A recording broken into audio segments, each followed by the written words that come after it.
E aí, pessoal de Filodoxia, tudo tranquilo? Tudo beleza? Hoje, no nosso papo filosófico, nós vamos discutir o que é ser humano. Está aí para estrear Planeta dos Macacos, A Guerra, o último filme da trilogia, e eu achei bem a propósito a gente usar desse gancho para poder discutir o que é ser humano.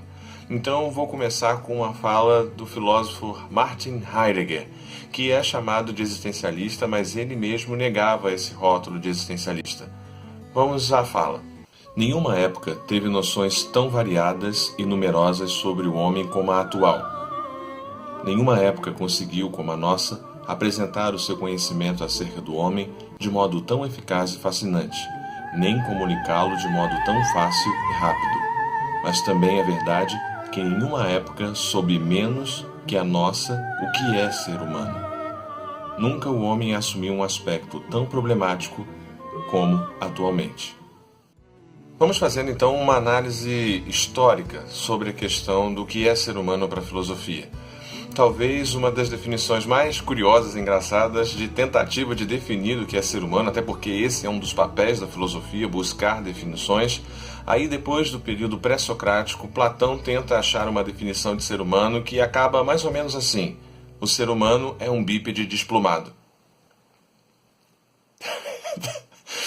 Pois é, foi essa a reação de Diógenes, o cão, o cínico. Lembra de Diógenes? Então, Diógenes vai até a academia de Platão, se dá o trabalho de pegar uma ave, muito provavelmente uma galinha, desplumar toda a galinha, jogar, em cima de Platão e dos seus alunos que ali estavam. Eis aí teu homem, Platão!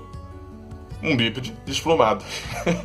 Vejam aí a dificuldade de conceituar o que é o homem. A definição mais clássica de ser humano vai ser dada pelo discípulo de Platão e ela é retomada e rememorada até hoje. A ideia de zoon politikos, ou seja, de animal político. Essa é a ideia de ser humano de Aristóteles. Aristóteles escreve sua Ética Nicômaco, escreve o Órganon, trata de questões metafísicas, mas, sobretudo, ele fica célebre por esta definição de ser humano que se soma à definição de ser humano colocada por Sócrates na questão do conhece-te a ti mesmo. É, portanto, Aristóteles que introduz a ideia de sociabilidade, de política, e não é possível falar de ser humano sem falar de ética. Daí a importância dessa abordagem aristotélica, o entendimento de homem como aquele que se faz frente ao outro. Ética não faz muito sentido ser falada e ser discutida senão frente à relação com o seu semelhante. Ética pressupõe a existência de uma alteridade, de um outrem. Ser humano, portanto, é ser um animal político, é ser um animal social. Gostaria também de salientar um aspecto. O que nos faz humanos é nossa relação consigo, com o outro, com o mundo e com o divino. Dentro do contexto da sociedade grega clássica, a relação do homem com o panteão grego faz com que o homem se entenda de pronto como o oposto daquilo que é divino. No caso, o homem então se percebe como finito, mortal, frágil, falho. Isso tudo vocês já bem perceberam e talvez devem ter pensado como um paralelo para as religiões monoteístas. Nós nos percebemos enquanto uma espécie de antítese à natureza divina. A gente vai ver isso mais adiante.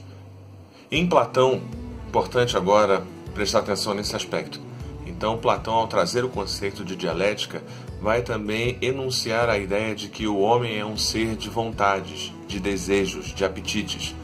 Platão, no seu diálogo Fédon e também no seu clássico Mito da Caverna, no Mito da Caverna ele coloca a diferença entre sensível e inteligível, entre a realidade do mundo de cópias, ilusões e aparências, que é a nossa, e no diálogo Fédon ele fala do mito da parelha alada, a ideia de que a alma humana seria tripartida, onde você teria duas almas que seriam comuns aos outros animais mortais, a alma irascível e a alma concupiscível, e a única alma que nós teríamos diferente desses animais seria a alma racional, que é a única imortal.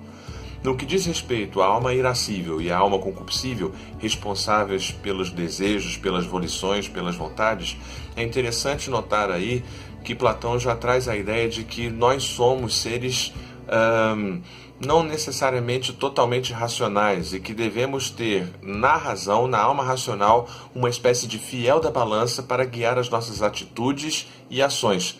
Platão inicia, portanto, a ideia de que nós somos, isso vai ser retomado na escolástica e na patrística, que a gente vai ver logo a seguir, a ideia de que nós somos seres que temos desejos e vontades, não somos apenas sujeitos racionais. É um esforço para nós sairmos da caverna, é um esforço para o cocheiro do mito da parelha alada domar os dois cavalos. Então essa noção de ser humano como um ser dotado de desejos e contradições intrínsecas à sua natureza aparece em Platão, é bastante interessante para a gente entender ou completar mais ou menos esse entendimento preliminar do que seria o ser humano.